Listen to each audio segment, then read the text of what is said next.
state paid them as agents to spy on terrorists but allowed them to kill. He was a very powerful person in West Belfast. I asked him how my son had died, and he told me that the guy who shot him, he shot him in the back of the neck, and apparently that shot didn't kill him, and he shouted at him to shoot him again. The British Secret Services made sure their murderous agents escaped prosecution. Now, I had all of the terrorist organisations in Northern Ireland operating in North Belfast. What I really didn't need was people like the FRU and Special Branch facilitating the murder of someone. MI5 and Special Branch don't want their dirty secrets exposed in public, but grieving families demand justice. Mary was sacrificed for the sake of somebody else, and that's very difficult. The people that murdered Lorraine were not charged with her murder because the police did not want their own agents or informants going to jail. After admitting state collusion in the murder of solicitor Pat Finucane, the government reneged on a promise for a public inquiry. Instead, it asked Tory lawyer Sir Desmond de Silva to review top-secret security service files on the Finucane murder. The collusion demonstrated beyond any doubt by Sir Desmond, which included the involvement of state agencies in murder, is totally unacceptable. Collusion should never, ever happen. De Silva is one of the most startling pieces of work to come out of the conflict. Its influence has yet to be felt and could be potentially far-reaching. It makes it very clear that there was systemic collusion here in Northern Ireland for many years, and that collusion was the result of deliberate policies taken at very high levels. Tonight, in the aftermath of the De Silva report, Insight investigates the growing scandal of bereaved families who view as betrayal the role of government in the murders of their loved ones, Protestants and Catholics. We'll hear about the state conspiracy that's allowed a cover-up of those crimes, including murder, to protect agents, their handlers and security service bosses from prosecution. We'll reveal a treacherous world where lives were lost, victims of life and death decisions being made by those running the intelligence war.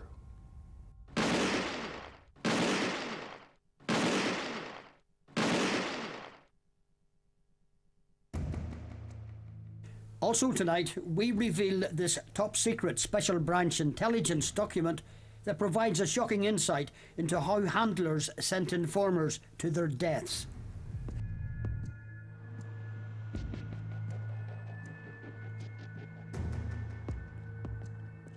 Secret agents endure loneliness, cut off in a world of deceit, living with a constant sense of fear of discovery and the distrust that accompanies paranoia.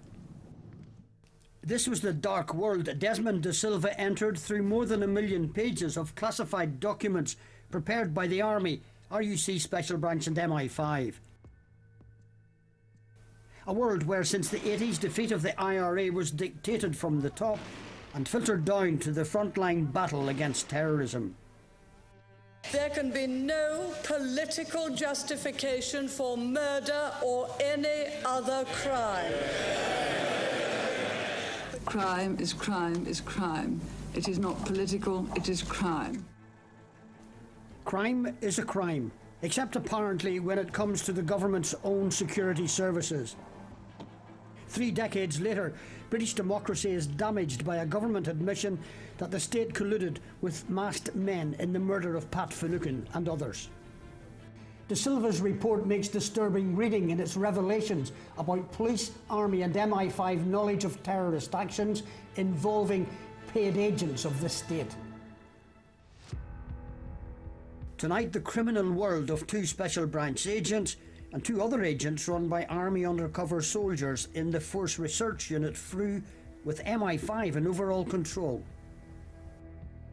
Brian Nelson, British Army Agent 6137, De Silva says he played an active role in UFF murders. Ken Barrett, Special Branch Agent Wesley, he boasted to police that he murdered Pat Finucane. Mark Haddock, Special Branch Agent Roxy, got a pay rise after his first murder and went on to kill many more. Freddie Scappaticci, British Army Agent Steak Knife, head of IRA security and the British Army's most prized asset. MI5, the Army and Special Branch appear to fear any inquiry into their conduct during 30 years of violence because it would expose their complicity in terrorism and murder. We're like mates and the father and son, you know. It was a severe shock whenever he was murdered. Is that you, Wayne? Yep, all the best. It was around the 12th of June 1993 when Joe Mulhern set off from his West Belfast home, waving goodbye to his dad. He told me he was going to Wicklow, down to a friend's house, and he got into the car. I would give him a few pounds as usual, he was broke.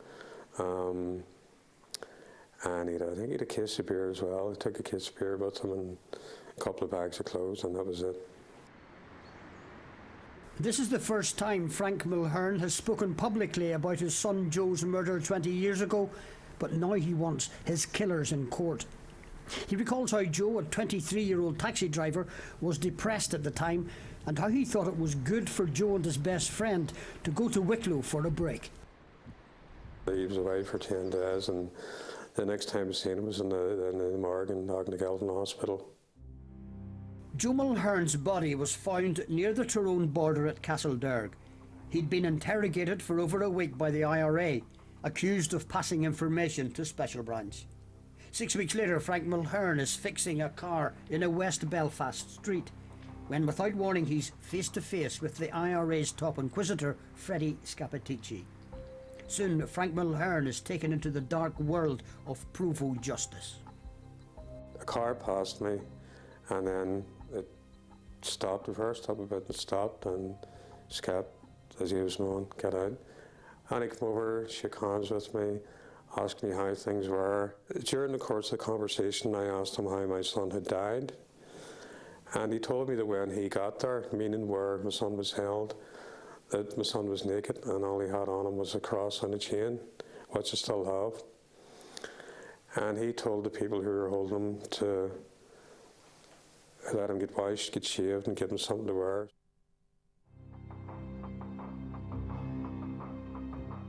From 1980 on, Freddie Scappaticci ruled the IRA with fear as head of security. In fact, he felt so powerful and protected he could tell the father whose son had just been executed about the kind of interrogation techniques his son had faced. He had shared this kind of intimate knowledge of IRA methods before in 1993, when he was secretly recorded by 2 ITV journalists from the Cook Report. See why people saying that they use a lot of violence? They don't really. Physical violence they don't use. Now they use mental violence, obviously. You know, they get you into a room, they blindfold you, right? Strip you, they have you sitting there, right? Maybe the room's cold, they make you all sorts of promises, right? And everybody being what they are, everybody's a breaking point, you know? And they think they're going to go home, but they don't. Frank Mulhern says what he heard next was chilling and convinced him that Scappaticci was involved in his son's murder. I asked him how my son had died, and he said that he told me the guy had shot him, the first shot hit him in the neck, and he shouted at him to shoot him again, and the second shot hit him in the back of the head. Apparently that was around to kill him. 10 years later, Freddie Scappaticci was exposed as Steak Knife by Sunday People journalist Greg Harkin. A few days later, Scappaticci's solicitor invites only 2 journalists to meet his client and to hear a statement of denial. By this time, English Police Chief Sir John Stevens, who conducted a total of 3 inquiries here, had brought a loyalist army agent, Brian Nelson, to court. But Sir John had heard of the Army's Republican agent, Freddie Scappaticci, as a Special Branch contact told Brian Rowan. He said, you know, that the Stevens team were interested in talking to Scappaticci. he said about killing some of our people. And I thought he meant special branch officers. In fact, what he was talking about was special branch agents. So here you had within that frame a story of someone who was working for the state, interrogating, preparing for execution, others who were working for the state. More than 40 people were executed by the IRA's internal security unit for doing what Freddie Scappaticci was doing, getting paid by the British for giving up IRA secrets. Scappaticci denied being steak knife. More difficult to deny was his IRA membership. His unit vetted all new recruits and investigated IRA failures and dished out discipline. I am Freddie Scappaticci. I'm sitting here today with my solicitor. I'm telling you I'm not guilty of any of these allegations. Like Scappaticci, Sinn Féin and the IRA have maintained a silence, and Scappaticci has not faced charges. But last year, a former Army GOC confirmed that Scappaticci was a prized military intelligence asset. Sir John Woolsey made the admission during a telephone call from former Army agent handler Ian Hurst, posing as a TV researcher. We knew we had this source, steak knife, and it was the golden egg. It was the one thing that was terribly important to the army. What about the police, sir? Would they have had? Well, they were trying to get him. They were trying to get him off us. Fred didn't want to go with the police. He thought they were sectarian, and he didn't want to be handled by MI5 or MI6. So we were terribly cagey about Fred, and he was our most valuable asset. I mean, he was probably the military's most valuable asset. The former head of the British Army in Northern Ireland even revealed that he'd actually met Freddie Scappaticci in a South Belfast car park. The head of the intelligence in Northern Ireland came to see me and said that Stevens was burrowing around and that Fred Scappaticci, whatever his name is, steak knife, was unsettled. And would I go and see him and reassure him to the value of his work? And that's what I did. We contacted Sir John Woolsey, but he told us he didn't want to speak to journalists at present. Meanwhile, back in Northern Ireland, Frank Mulhern attended his son's inquest. Evidence confirmed what Scappaticci had told him a year before, that his son was shot twice. When I went to the morgue to see my son, he was on his back, and the morgue attendant told me he didn't suffer because he was shot in the back of the head. And I took it that it was one shot in the back of the head. What Scap told me was news to me, but I never said anything to anybody. But it must have been a year or so later. At the inquest, it was said at the inquest that he was actually shot twice. Are you convinced that Freddie Scappaticci was there when your son was being questioned and was there when your son was shot dead? I am 1,000,000% certain. You couldn't be mistaken? No, I don't believe I'm mistaken. The things he told me, the fact that my son had got a shave, the fact that he was shot twice, the fact that he was wearing a cross and chain, I am 1,000,000% certain. Solicitor Kevin Winters represents Frank Mulhern and over 30 other families seeking accountability from the state on collusion issues. Far too many people have died in this jurisdiction as a result of collusion, and that has been over 35 years of the conflict. There is a long overdue need to have this issue addressed. Many people have walked free from liability, criminal liability before the courts, in order to protect an intelligence collusion agenda. Last year, the Historical Inquiries team had Scappaticci arrested and questioned about Joe Mulhern's murder. He was released without charge. A court order prevents the media from reporting Scappaticci's whereabouts or publishing current images of him. Coming up, secrets kept behind closed doors at number 10. We are being told that we can't find out what happened and why because it might be damaging for MI5. I don't accept that. The De Silva report casts some light into state collusion in the murder of Pat Finucane. Next, we reveal MI5's unseen but powerful influence at Westminster. a murder scene in North Belfast on the 12th of February 1989. It fitted the already established pattern of death in that part of the city. Yet almost 25 years on, it has acquired international human rights status and has yet to give up all its secrets. It was a normal Sunday. We were having Sunday dinner, getting ready for school the next day and everything that a house does on a Sunday night. The five of us were sitting having dinner when we heard a crash. My father got up to see what it was, and at that point 2 gunmen entered our kitchen, shot my father 14 times and my mother once, and he died in front of us. In 1985, Brian Nelson was headhunted by the Army Intelligence Corps, who brought him back from Germany to rejoin the UDA. It was Nelson who targeted Pat Finucane, a Catholic solicitor. The Army provided photographs and security details of Republican suspects to pass on to the UDA. Nelson even scouted the Finucane home with the assistance of his Army handlers, who drove him in an unmarked car to ensure he got through random checkpoints. At least 5 of the UFF gang involved in the murder were Special Branch agents. Pat Finucane didn't stand a chance. Ken Barrett had killed many times for the UFF before he shot Pat Finucane. In 1991, Barrett even bragged to 3 police officers about shooting Finucane 14 times. Experienced CID detective Jonty Brown was shocked by what he heard. He became boastful and gloating over how he murdered this man, and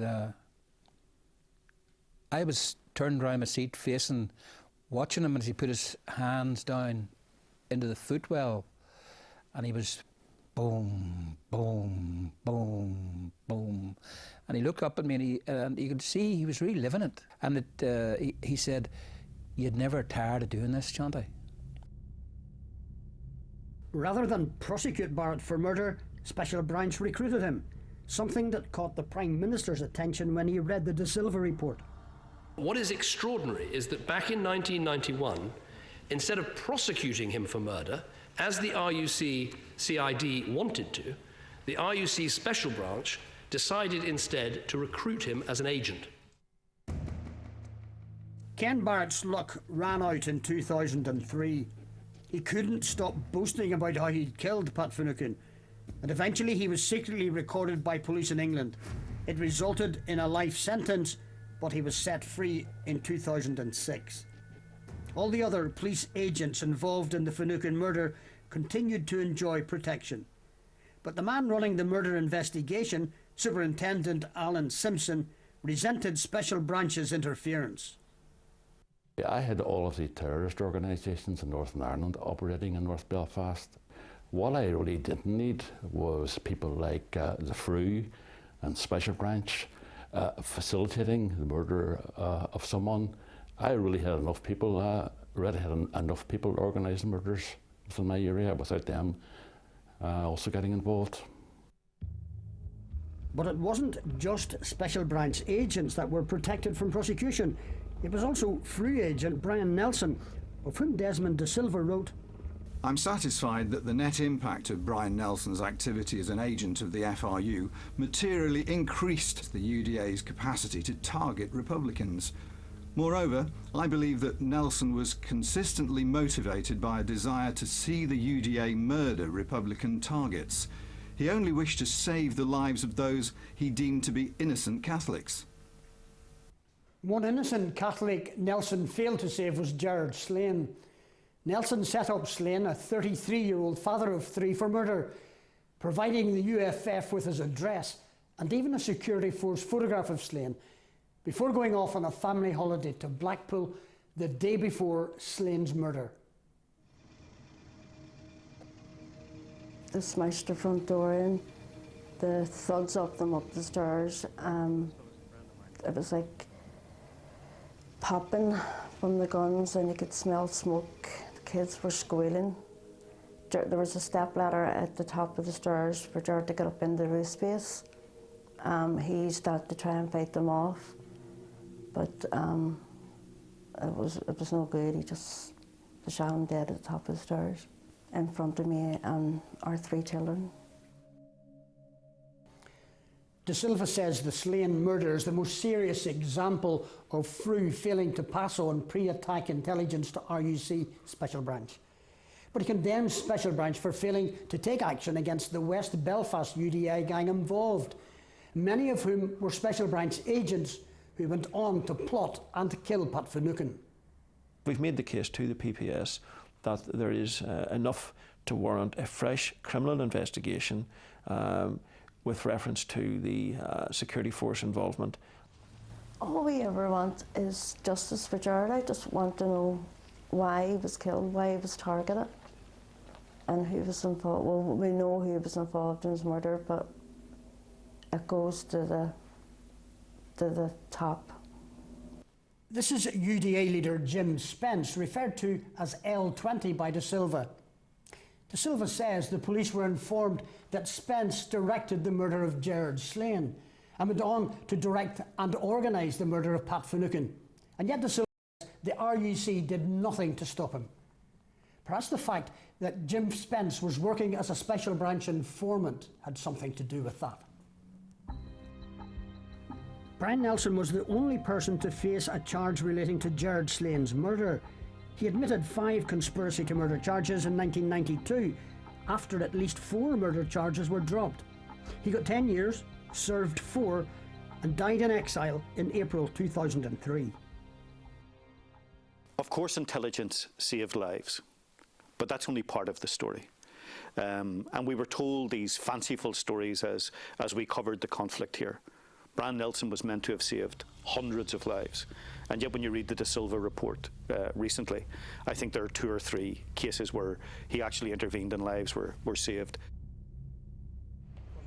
David Cameron told the Finucane family in October 2011 there'd be no public inquiry. I was so angry with the Prime Minister that I actually called a halt to the meeting and said I couldn't listen to any more of what he was saying. Jane Winter was there as an observer. He said, look, the previous administration could not deliver an inquiry, and he was addressing his remarks to Geraldine Finucane, in your husband's case, and neither can we, because there are people all around this place, and he actually made that gesture, who won't let it happen. And I thought, well, that's an honest answer for once. And what did it tell you? It told me that he was in hock to the security services, just like every other Prime Minister has been. That's basically MI5. Yes. 7 months before that Downing Street meeting with the Finucane family, MI5 were already making their feelings known. They'd written to the government to register their objection to any inquiry that would scrutinise in public their role in Northern Ireland. They said the cost of administration alone would be £3 million, and then there was the question of security. Leaving aside the cost, the fact that agents are being required to give evidence and the pressure on us to make past agent reporting public will have a damaging effect on the service's current ability to recruit and retain agents. This impact will be felt across the range of our counter-terrorism work, in particular Northern Ireland. To have MI5 say that there are things that we should just not look at, and therefore we will not have a public inquiry. We're talking about the murder of a solicitor in front of his family, the murder of many other people, innocent people, who were allowed to die, and yet we are being told that we can't find out what happened and why, because it might be damaging for MI5. I don't accept that. When De Silva looked at Finucane, he concluded that there wasn't some overarching state conspiracy.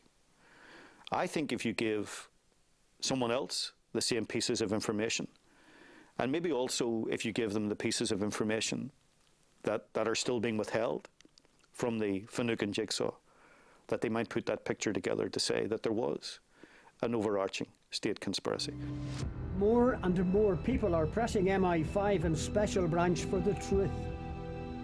I think now that perhaps the reason that Mary's murder was never found and the reason they didn't gather that evidence was obviously to protect somebody. Next, we reveal a top-secret Special Branch intelligence report that shows how handlers sacrificed informers' lives and put police colleagues at risk. We've heard that collusion protects murderers from prosecution, Now we reveal the dark side of agent handling, where informants' lives can be sacrificed to save other informants.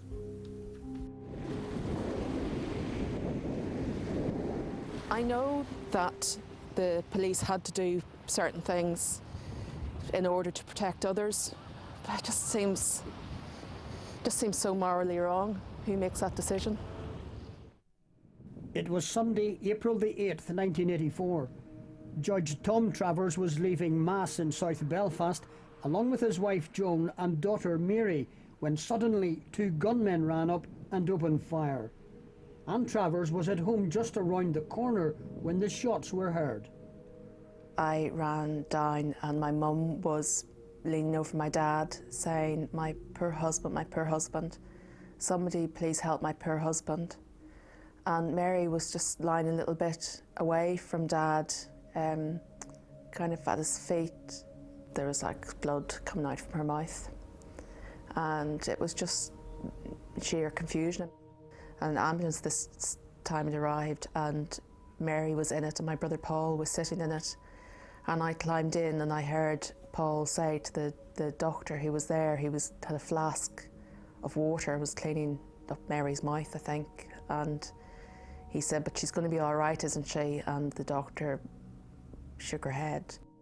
Joan Travers survived only because the gun put to her head failed to fire. Husband Tom Travers survived 6 IRA bullets.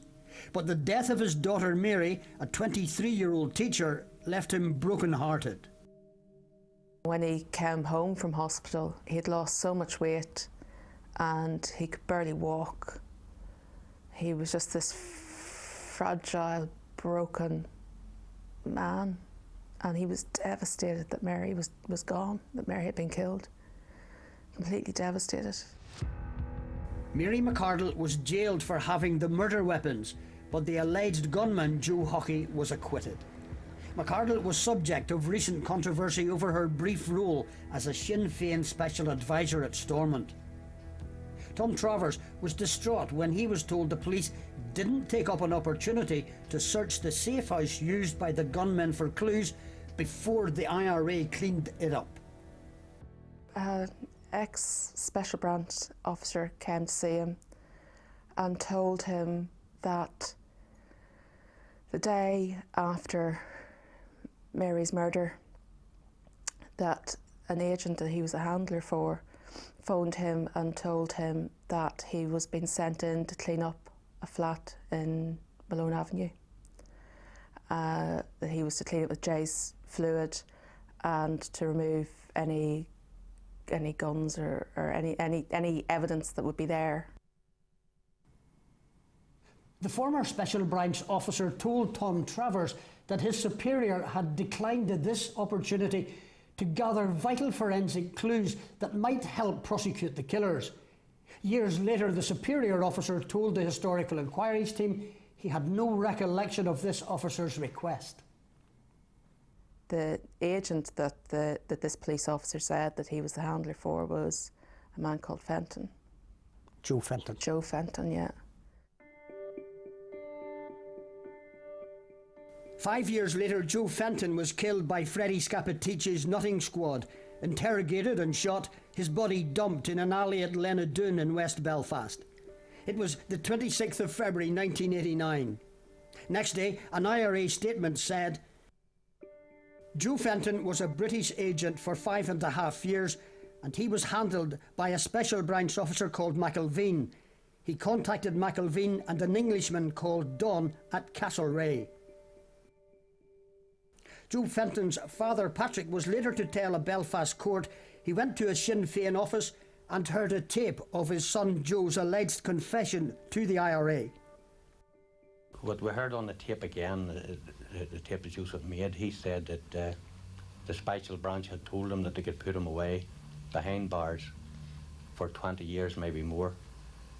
While he was behind bars, accidents could happen to his family and things like that. And that's really how the pressure, I think, came on.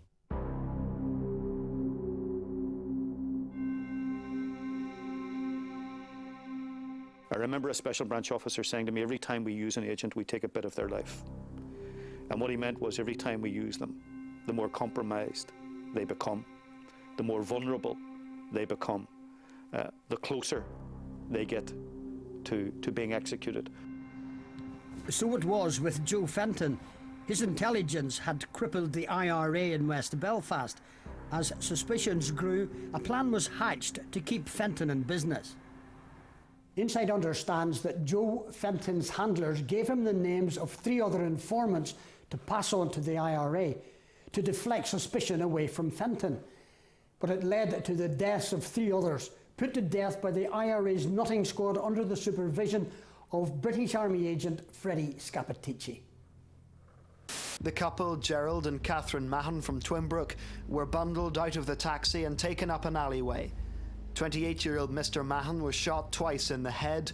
Mrs. Mahon tried to run away, but her hands were tied with crepe bandages. The 27-year-old was shot in the leg and back, and then 4 times in the head. First, the Mahons died on the 8th of September 1985. Fenton admitted giving up their names in his taped IRA confession. 2 years later, Fenton was given the name of Charles McElmurray. He too was interrogated and shot. His body was found in April 1987 along the border near Newry. Joe Fenton was just another casualty in the duplicitous and treacherous world of spies. This top secret special branch intelligence form is known as an SB-50. We found this one online. It tells a shocking tale of double-dealing handlers who put the lives of their colleagues at risk as they play a deadly game of trying to protect their own particular source. Insight is satisfied that this document is genuine. It reveals that the IRA had seen through police attempts to prolong Fenton's informer status. So the IRA's head of security and top British Army agent Freddie Scappaticci is asked to go back over every job Fenton has been involved in. Was Special Branch agent McElmurray given to Pyra to enhance Fenton's position? And was the whole thing set up by RUC Special Branch? Insight can reveal that the betrayal of Charles McElmurray by Special Branch handlers almost caused the murders of 2 of their colleagues at a meeting with McElmurray. The Special Branch Intelligence SB-50 form states, after McElmurray was given to them, Pyra had intended to shoot McElmurray along with his 2 handlers. However, it was called off because Pyra surveillance saw an RUC traffic car floating around the area while McElmurray was at his meet. The outcome of the IRA's internal investigation was the execution of Joe Fenton. He'd been pushed to the limit. He was the 4th person to die in this sordid episode at the hands of Scappaticci's nutting squad. Castlereagh was Special Branch headquarters when run by Assistant Chief Constable Raymond White.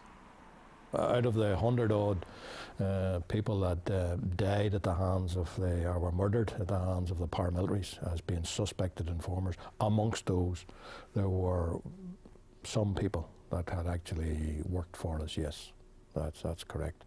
And as I say, that's an issue you carry in your conscience every day. You know, it doesn't leave you.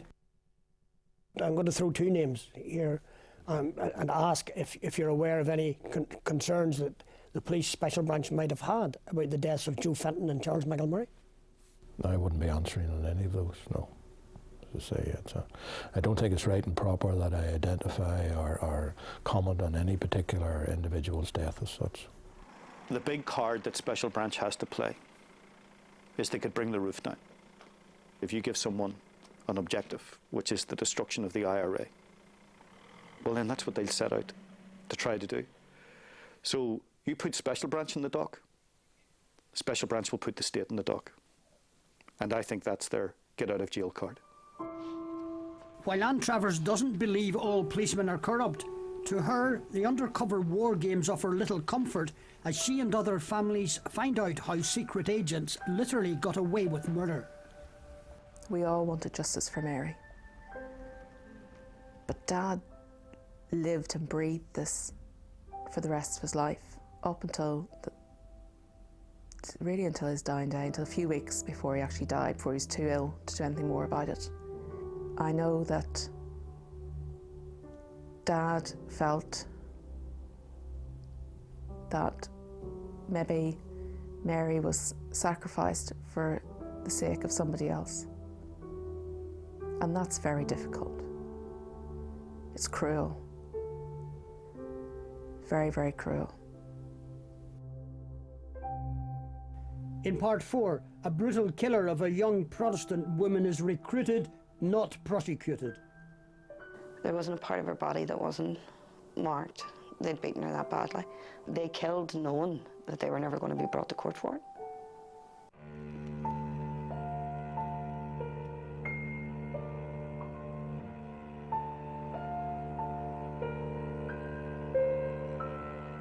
Spying is a dangerous pastime in the world of agents and handlers. Death is never far away, but justice for victims is often beyond reach. I think high-ranking officers within Special Branch played games with people's lives.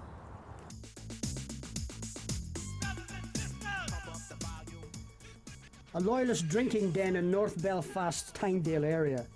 It was the early hours of March the 8th, 1987. Something evil was about to happen to one of the drinkers, Lorraine McCausland, a young mother of 2. Lorraine had been at a local community centre which was run by local UDA members. It was a club that stayed open all night or until people left. Lorraine was last seen around 6 o'clock in the morning. Cathy McIlvenny is speaking out for the first time about her sister's murder. They'd battered Lorraine so badly, she was unrecognisable. We couldn't have the coffin opened. My mother never got to see her again. Her liver had been busted, her eyes had been busted. There wasn't a part of her body that wasn't marked. They'd beaten her that badly, but she had put a fight up for her life.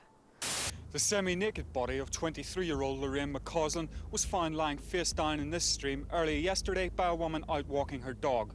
The dead woman was dressed only in a black top, and a concrete block which was covering her head was later taken away for forensic examination by police. 3 men and 3 women in the centre at the time of the murder were arrested, questioned and released. We came from the unionist community.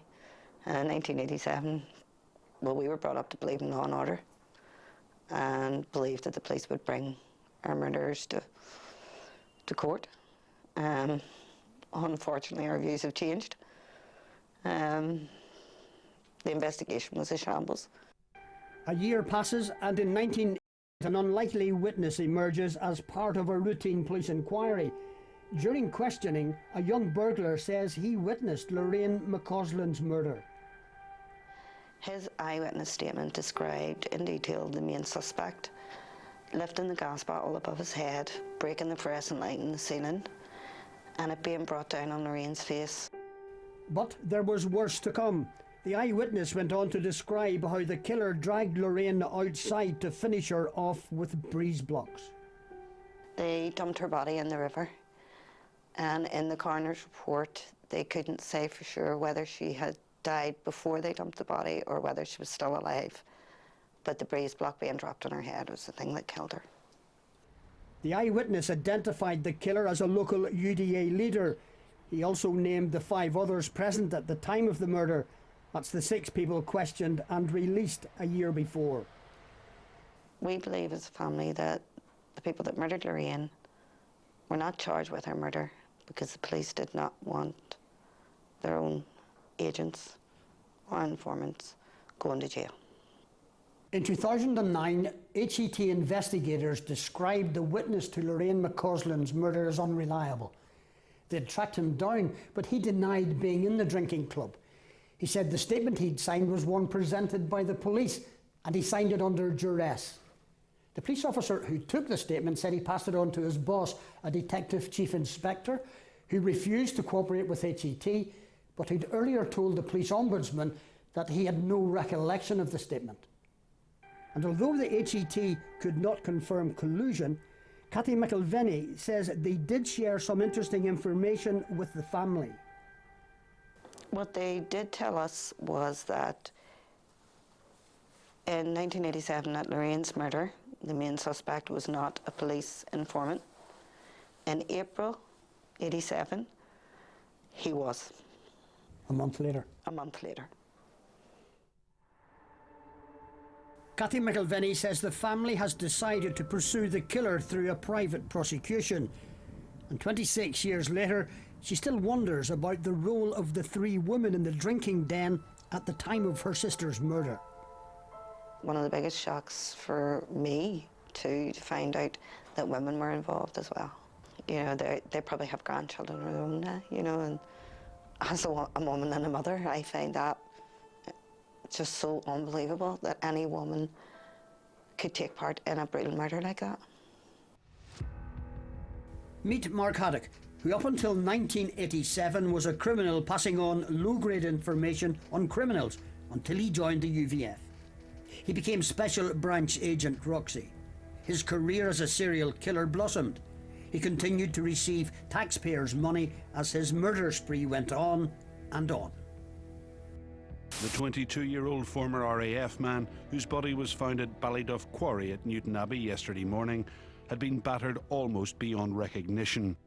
When my son was murdered, if somebody had said to me Mark Haddock was an informer, I'd have laughed at them.